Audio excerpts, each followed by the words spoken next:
Good Morning Business, le grand entretien.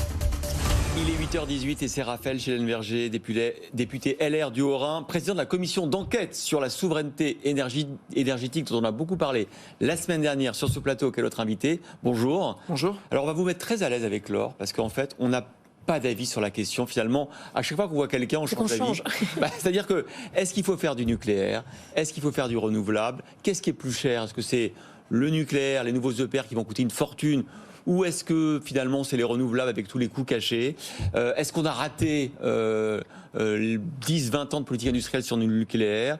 Vous êtes député d'une circonscription où il y a Fessenheim. Je sais que vous êtes assez engagé pour le retour de l'industrie nucléaire en France. Mais vous êtes sûr, quand on voit le chiffre là, qui est tombé ce matin, on a déjà réussi de faire 5 gigawatts de puissance d'énergie renouvelable rattachée au réseau électrique, c'est ce que nous dit RTE. Ça progresse tout le temps. Est-ce que l'avenir, c'est pas comme les Allemands, de faire que du renouvelable? Alors, ce que nous disons dans notre rapport, c'est pas un choix à faire entre renouvelable ou nucléaire. Ce que nous disons dans notre rapport, c'est que nous avons face à nous, en France, en Europe, dans le monde entier, un défi colossal qui est celui de la décarbonation. Ça, c'est sûr. Et qu'une bonne partie de la décarbonation va passer par l'électrification et, dans l'électrification, par des moyens de production décarbonés. Et ce qu'on dit, c'est que pour faire face à ce défi, nous avons besoin de construire des filières industrielles et de construire tous les moyens de production que nous pourrons construire. Et que nous ne pouvons pas nous offrir le luxe de nous opposer à un tel moyen ou à un tel autre moyen pour des raisons idéologiques ou quasi religieuses. Voilà ce que nous disons dans notre rapport. Donc l'idée, c'est pas de trancher, est-ce qu'il faut du nucléaire, est-ce qu'il faut du renouvelable. L'idée, c'est de dire il faut des filières industrielles en France qui nous permettent de produire, de construire des outils de production d'électricité décarbonée. Le principal parti pris, le principal discours de notre rapport, c'est celui-là. Vous avez audité écouté pendant 6 mois 86 responsables sur des responsables politiques, des responsables industriels, de Lionel Jospin, Ségolène Royal, le patron de Total Énergie. Ça a été suivi, cette commission d'enquête, un peu comme une série Netflix. C'est rare de voir sur les réseaux sociaux des morceaux de commission d'enquête qui en ressortent. C'est quoi votre conclusion principale? C'est de dire il faut que le politique arrête de se mêler sans cesse de ces questions énergétiques parce qu'en fait, ils ne sont pas compétents. Non, il faut que le politique fasse de la politique. Et disent ce qu'il y a derrière les choix. Moi, c'est ce que je ne m'oppose pas à des gens qui voudraient qu'on... je m'oppose aussi à des gens qui voudraient qu'on produise moins d'énergie. Mais je leur demande de dire pourquoi. Je leur demande de dire quel est le modèle de société qui est derrière. Comment est-ce qu'on va payer la sécurité sociale? Comment est-ce qu'on va payer notre couverture santé quand on ne produira plus d'énergie, quand on ne produira plus de valeur ajoutée en France? C'est ça que je demande à ces gens-là. Et c'est ce débat que je souhaite qu'on remette au cœur de notre société. C'est pour ça que ça a été suivi. Pourquoi est-ce que cette commission d'enquête a été suivie par les Français cet hiver? Parce qu'on a demandé des efforts considérables aux Français, tant dans leur quotidien que dans la production industrielle française cet hiver. C'est pour ça qu'il y a eu une prise de conscience générale sur « Ah ouais, en fait, c'est pas juste un petit débat qu'on peut avoir entre riches de savoir si on va ou pas fermer des centrales nucléaires ». Et alors surtout, bien sûr, on va en parler de tout ça ensemble, mais ce qui a marqué votre commission, c'est l'audition de toutes les personnalités politiques des dernières années, notamment Nicolas Sarkozy et François Hollande. On a été un peu estomaqués par leurs réponses. Écoutez-les tous les deux. Je rappelle que le projet de Penly a été arrêté par François Hollande. Là, c'est pas un problème d'ingénieur, c'est pas un problème de moteur, c'est pas un problème d'organisation, hein. C'est pas du tout ça. J'avais pris la décision. Le site était choisi. Pourquoi revenir là-dessus? Et heureusement d'ailleurs qu'on ne l'a pas réalisé, le projet de Penly, à ce moment-là. Parce qu'on l'aurait réalisé sans doute avec l'EPR tel que nous le construisions avec difficulté à Flamanville, alors que demain, par les décisions qui viennent d'être annoncées, ça va être l'EPR 2 qui sera à Flamanville et qui va bénéficier, lui, d'un effet de série.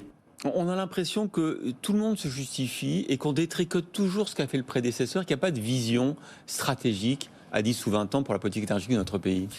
En tout cas, ça fait une bonne dizaine d'années que c'est l'idée qui s'est installée. L'exemple de Penly est intéressant. Nicolas Sarkozy dit il avait lancé le projet. Aujourd'hui, on est en 2023. On en est où? On a Emmanuel Macron qui se targue de lancer 2 EPR à Penly. globalement ce qui était le projet d'il y a 10 ans. Donc ce sont des projets qui mettent beaucoup de temps, parce que construire un outil industriel, ça prend du temps, qu'il s'agisse d'une centrale nucléaire ou qu'il s'agisse d'ailleurs d'éoliennes. Les éoliennes, le sujet, c'est pas ou les panneaux solaires, le sujet, c'est pas seulement de les importer pour les poser, c'est de disposer en France ou à minima en Europe de la filière industrielle qui permet de les produire. Donc ça prend du temps, et quand il y a un stop and go tous les 5 ans, c'est compliqué. Donc c'est là-dessus qu'on a formulé un certain nombre de propositions, c'est pas simple.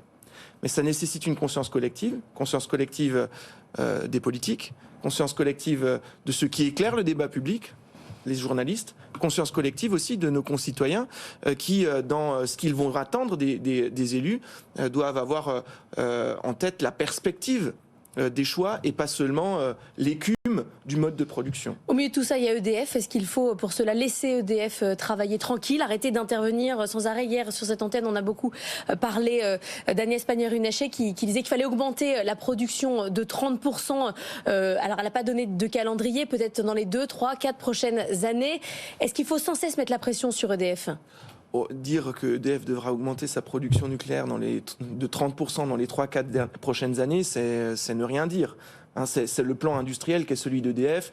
Luc Rémont, que nous avons auditionné il y a 2 mois, ne nous disait rien d'autre que ça, en disant ma priorité, c'est le productible. Ma priorité, c'est d'augmenter à nouveau la production électrique. Mais on sent qu'il y a un peu de pression et d'agacement de la part du gouvernement, parce qu'on a parlé, notamment à Agnès Pannier-Runacher hier, d'augmenter la puissance. Je ne savais pas qu'on pouvait tourner un peu le rhéostat de la centrale nucléaire pour produire davantage.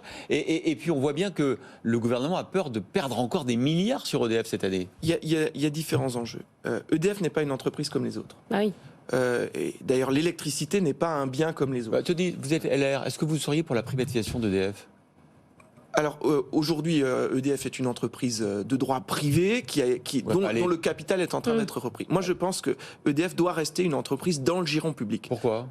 Parce que c'est un bien, parce que l'électricité est un bien particulier, parce que c'est un intérêt stratégique, parce que on voit bien quand on a passé l'hiver que il y a un sujet de bien public qui se joue autour de la question électrique. C'était une entreprise privée, elle serait pas soumise à toutes ces contraintes politiques ? Laissez-moi aller au bout de la réflexion.